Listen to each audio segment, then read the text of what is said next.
Is there an Indian beauty queen you have always looked up to? I've always looked up to Priyanka Chopra ma'am for the unstoppable human being that she is. We have seen her, a girl coming from Bareilly to making her mark in the Hollywood. I think her journey is something that really inspires me.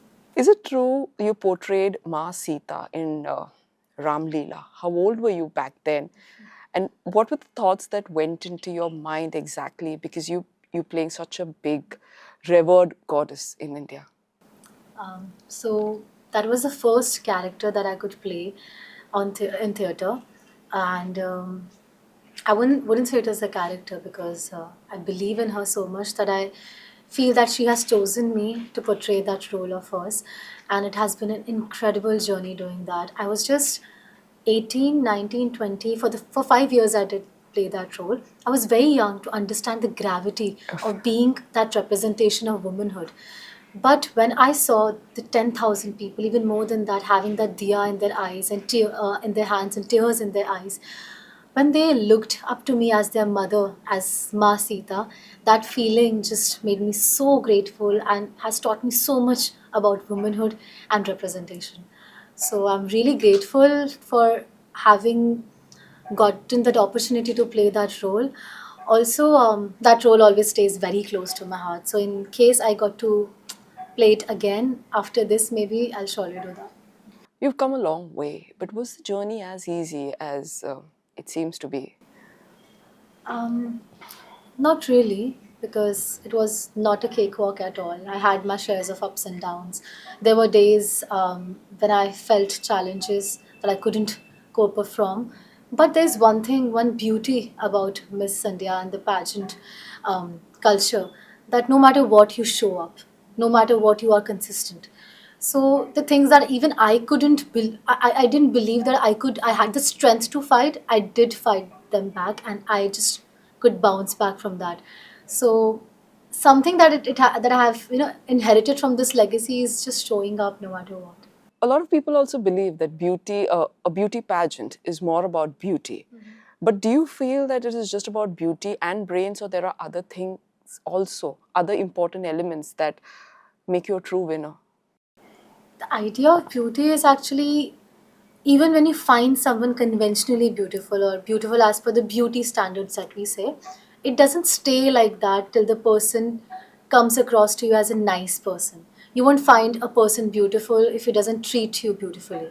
So that is what a Miss India does. I mean, having a beautiful heart, having a purpose, and having a brain along with the beautiful side to it is what makes a complete Miss India.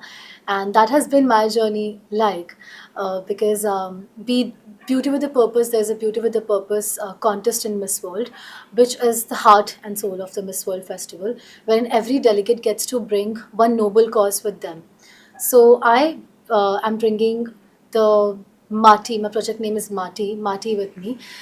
That's my purpose. So when I was talking about ambitions, when I was talking about my bucket list, oh, I did Miss India, oh, I'm doing a film, oh, I'm getting to do TED Talks, I'm doing everything that I could, there was still a void that I wanted to fill, and that purpose filled that void. So I think that completed my journey, and that's what a Miss India is made of, beauty and a purpose. It was very interesting because you are involved with tribal women and kids. Tell me, was it intentional to work with the tribal people? Since childhood, I have always been very fascinated by the forest, by the jungles. People ask if you're a mountain baby or if you're a beach baby. I was like, I love jungles. I don't know if that sounds weird, but I am a jungle baby. So I have always had that fascination. But the more I travel these forests, the more I realize that they hold a very uncomfortable truth.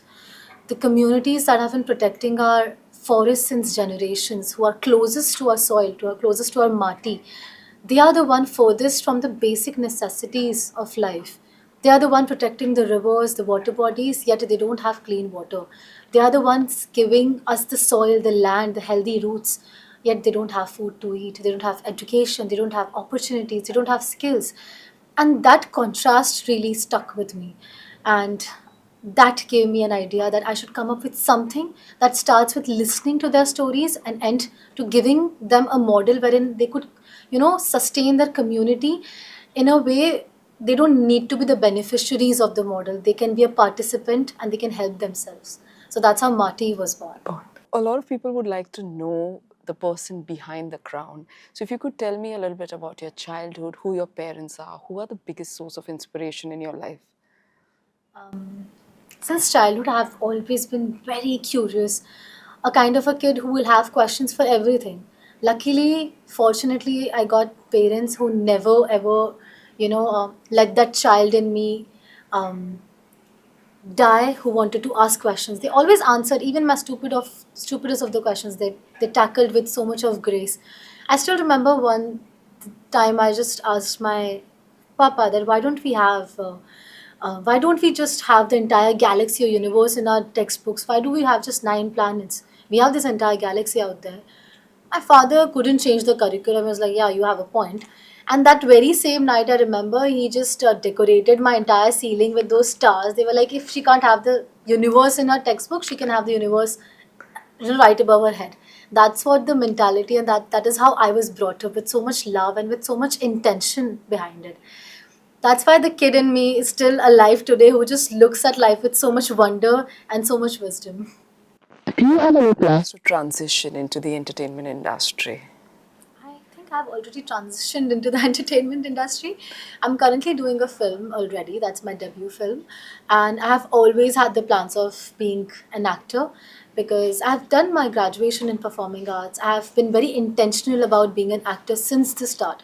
Since 6 years, I have been performing, acting in theatre. So even if I was not a Miss India, I would still have had that dream to be an actor. Okay. Tell me something about, you just spoke about acting. You also been a part of theatre. You have a lovely screen presence. Does that come handy during a pageant as well? My theatre journey has taught me a lot. And I think it's that empathy that I've got from the theatre, because when you play different characters, you don't judge them, you don't assume things about them. So when you are playing multiple characters, you automatically become a person who won't judge people, who will be more understanding, who will be more relatable.